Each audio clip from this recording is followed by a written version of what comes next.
అనేక క్యాంపుల్లో ప్రజల ప్రశ్నలు ఏమిటంటే, మానవుల పాపములు ఏరులై సెలయేరులై పారుతున్నవి.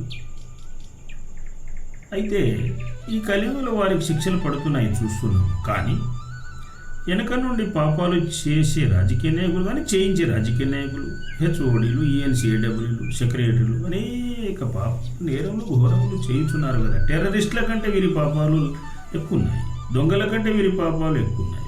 ఆ లాస్తో పోలిస్తే వీరి లాస్ ఎక్కువ. రాష్ట్రాలను నాశనం చేస్తున్నారు, దేశాన్ని నాశనం చేస్తున్నారు, ప్రజల్ని హింసిస్తున్నారు, నీతిమంతులు ఇబ్బంది పెడుతున్నారు, ప్రజల్ని తప్పుదోవ పట్టిస్తున్నారు అని అనేక క్వశ్చన్స్. సరే, వీటికి ఆన్సర్స్ ఇచ్చాము, మళ్ళీ ఇస్తున్నాం, జాగ్రత్తగా వినండి. ఇది సత్యమేనండి. అనేక ఫ్రీ స్కీమ్స్ ప్రకటించి అనవసరమే. అలాగే ఎలక్షన్ కోసము అనేక చందాలు ఈ కంపెనీస్ ఏజెన్సీ నుండి తీసుకోవడం, ఆ వారం మీకు అనేక లాస్ ఉంటుంది. వర్కుల్లో కానీ క్వాలిటీ పరంగా కానీ ఏదైనా లాస్ ఉంటుంది. లంచాలు తీసుకున్నప్పుడు, పర్సెంటేజ్ తీసుకున్నప్పుడు 3 లక్షలు, 5 లక్షలు, 7 లక్షలు, 10 లక్షల కోట్ల అప్పులు చేస్తుంది వాస్తవమే. రాను రాను భవిష్యత్తులో ఉద్యోగాలు ఇవ్వడము, పెన్షన్స్ ఇవ్వడం, జీతాలు ఇవ్వడం కూడా కష్టమే. ప్రజలకు ఉద్యోగాలు, జాబ్స్, పనులు కల్పించడం కూడా కష్టమే. ఎందుకంటే అప్పుల పాలైపోతే ఏ ఫ్యామిలీ అయినా, ఏ రాష్ట్రానికైనా బరువు. ఈవెన్ మీకు కూడా చుట్టాలు 1 రోజు, 2 రోజులు, 3 రోజులు, 4 రోజులు పెడతారు. తర్వాత యూ ఫీల్ బర్డెన్. ఈవెన్ రాజకీయ నాయకులు ఎవరైనా సరే, ప్రభుత్వానికి ఏం బర్డెన్, ఫ్యామిలీకి బర్డెన్. ఫ్యామిలీ ప్రభుత్వం అంతా ఒకటే అన్నమాట. ఇక్కడ ఫ్యామిలీ సరిగా చేయకపోతే కుటుంబం ఎలా చెడిపోతుందో, రాష్ట్ర పరిపాలన సరిగా చేయకపోతే ఎలా చెడిపోతుంది, దేశ పరిపాలన సరిగా చేయకపోతే చెడిపోతుంది అనమాట. ఇది సత్యం. అయితే ఈ కర్మల గురించి మీరు ఏమి దిగులు పడకండి. ఎందుకంటే ప్రభుత్వం నుండి, చట్టం నుండి తప్పించుకున్నాను, భగవంతుడు శిక్షిస్తాడు. అక్కడ ఏదైనా తప్పినాను ప్రకృతి శిక్షిస్తుంది, బంధించి శిక్షిస్తుంది. ఈ కలియుగంలో శిక్షలు తొందరగానే ఉంటాయి.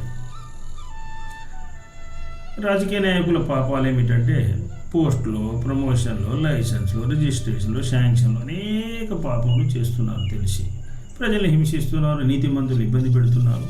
జస్ట్ మ్యాన్మేడ్ పోస్టు, బోడి పోస్టు, వారి పోస్టుల కోసం, మ్యాన్మేడ్ పదవుల కోసం, ఎంజాయ్మెంట్ కోసం, అలాగే ఈఎన్సీ సెక్రటరీ, హెచ్ఓడీలు, బోడి వాళ్ళ ప్రమోషన్ పోస్ట్ డబ్బు కోసం వీరు కూడా కకృతి పడి కుమ్మక్క అనేక పాపములు చేస్తున్నారు.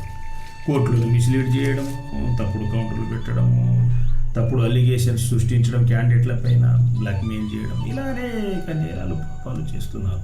వీరికి శిక్షలు తప్పవు, అనుభవిస్తారు.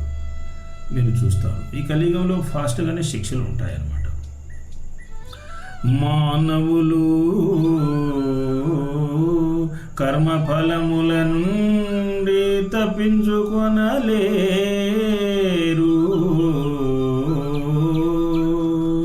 చట్టము నుండి తప్పించుకున్నాను, భగవంతుడు శిక్షించి తీరును. అక్కడ తప్పినచో ప్రకృతి బంధించి తీరును, శిక్షించి తీరును సుమా.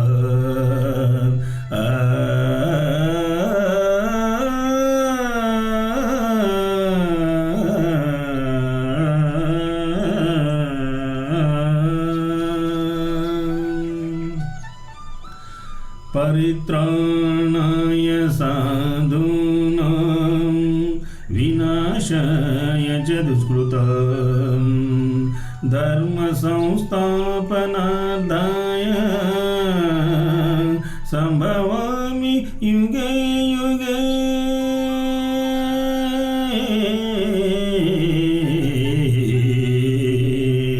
సంభవామి యుగే యుగే. వీరి పాపాలు పండినప్పుడు భగవంతుడు, ఆ ప్రకృతి తప్పక శిక్షించి తీరును. కనుక మీరు ఏమీ దిగులు చెందకూడదు. ఎవరు ఎవరిని ఏమీ లాస్ చేయలేరు. అది అంతా టెంపరరీ. ఒక దారి మీకు మూసినను, మీ మంచితనము మరియు మీరు ధర్మంగా బ్రతికితే, నీతిగా ఉంటే మీకు 100 దారులు అవతల తెలుసుకొని ఉంటాయి. భగవంతుడు అలా ఇస్తాడు. కనుక ఏమీ చింతించకూడదు. ఇప్పటికైనాను ఈ రాజకీయ నాయకులు, హెచ్ఓడీలు, ఈఎన్సీలు, సెక్రటరీలు వీరందరూ మారాలి, మంచి మార్గంలోకి మారాలి. ప్రభుత్వం అంటే వీరు ఒక్కరే కాదు, ప్రజలే ప్రభుత్వం. వీరి తరపున వీరు గుడి పూజారిలాగా ధర్మంగా పనిచేయాలి.